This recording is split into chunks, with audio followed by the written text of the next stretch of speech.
My mission with Six Figure Landlord is to help you reach financial freedom as fast as possible. Regardless of your current financial situation, I believe that you can get there in 5 years or less. Now that might sound crazy, but with a few smart moves, it is way easier than you think. Every big goal should be broken down into smaller, more manageable goals, which is why I created the 5 phases of freedom. As you complete each phase, you'll experience more freedom, less stress, and an overall increase in your lifestyle and emotional well-being. So what are the 5 phases of freedom? First is debt freedom. Consumer debt weighs on you like a backpack full of bricks. You're trying to save money to make smart investments like buying a rental property, but you're being robbed every single month by credit card payments, student loans, car loans, and other interest payments. Instead of making cash flow from a great investment, you're experiencing negative cash flow. Even while you sleep, your interest payments are adding up day after day, hour after hour. Trying to save money while paying on high interest debt is like trying to fill up a bucket with a hole in the bottom. Not all debt is bad though. Debt is also an essential tool to make smart financial decisions. So how do you know the difference? When you use debt to buy assets that produce cash flow,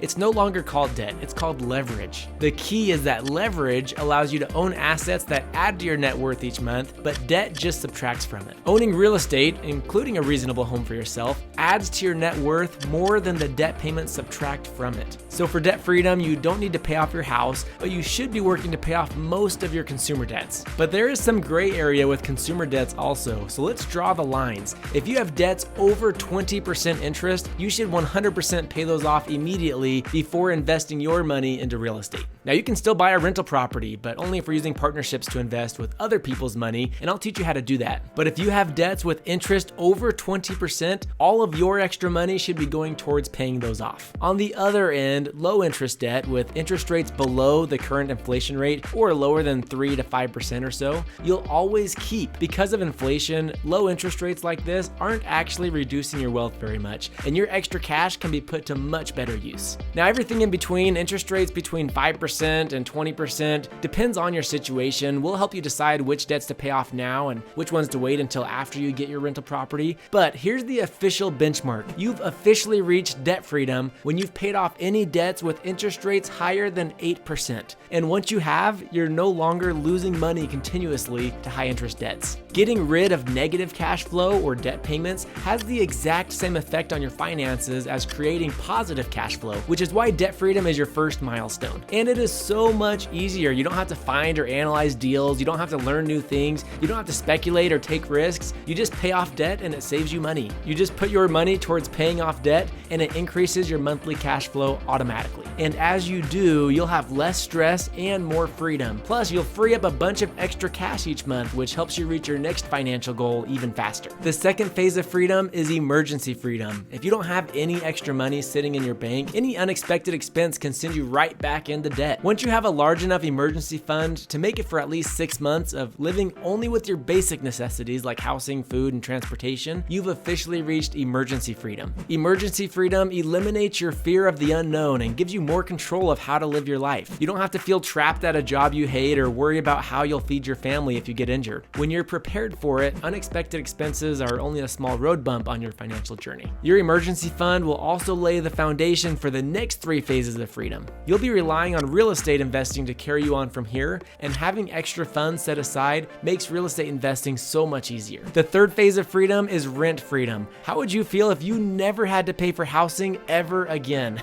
I'm not talking about living in your parents' basement, although that is one way to achieve rent freedom. On average, Americans spend just over 31% of their take-home pay on housing. Imagine getting a free check each month that fully covered your housing expenses. Would you feel less stressed? Would you feel more freedom? How much faster could you save up money for your next financial goal? A lot of my students achieve rent freedom with their very first rental property. Once you reach rent freedom, you'll really see the snowball effect in a huge way, and buying your next investment is so much easier than the last. The fourth phase of freedom is financial freedom. With rent freedom, your biggest monthly expenses covered, but you still have to pay for utilities, gas, food, health, and fun every single month. But with 1 or 2 more rental properties, you should have enough cash flow to cover all of these expenses as well. And that's when you've reached financial freedom. Financial freedom is a two-sided equation. There's two levers that you can pull to get here faster. The first lever is to increase your cash flow by buying another rental property or managing the rental properties that you have more efficiently. But the second lever is to simply reduce your expenses. If you spend less money each month, you don't need quite as much passive cash flow. Now, financial freedom does not mean you're living your dream life, but it does mean you own 100% of your time and you can use it exactly how you choose to. You no longer need your 9 to 5 to pay the bills. You could decide to quit your job and travel indefinitely or try your hand at a new business idea. As long as you always keep your expenses below your monthly cash flow, you could be done working forever. Or you could decide to keep working at your job and keep working towards the final phase of freedom, which is lifestyle freedom. This is when you have enough monthly cash flow to live your dream life. Now, you're the only person who knows what your dream life looks like, and that means you'll be the only one who knows when you get there. For you, it might be wearing a Rolex, driving a Lamborghini, and owning a private jet. For me, it means spending time with family and friends, working on passion projects that I feel make a difference, like this mentorship program, and experiencing wonder and excitement as I travel the world and try new things. You'll know that you've reached lifestyle freedom when money is no longer the barrier preventing you from getting what you really want. Over time, your taste might change and your dream life might become more expensive. But if you keep on this path, your rental income will always keep up. Because lifestyle freedom is so subjective, it's hard to put a time frame on when you can achieve that. But I genuinely believe that anyone, regardless of your current financial situation, can move from debt freedom to financial freedom in 5 years or less. And I am 100% committed to helping you get there. But it happens step by step. Debt freedom, emergency freedom, rent freedom, financial freedom, and lifestyle freedom. I'm here to help you every step of the way.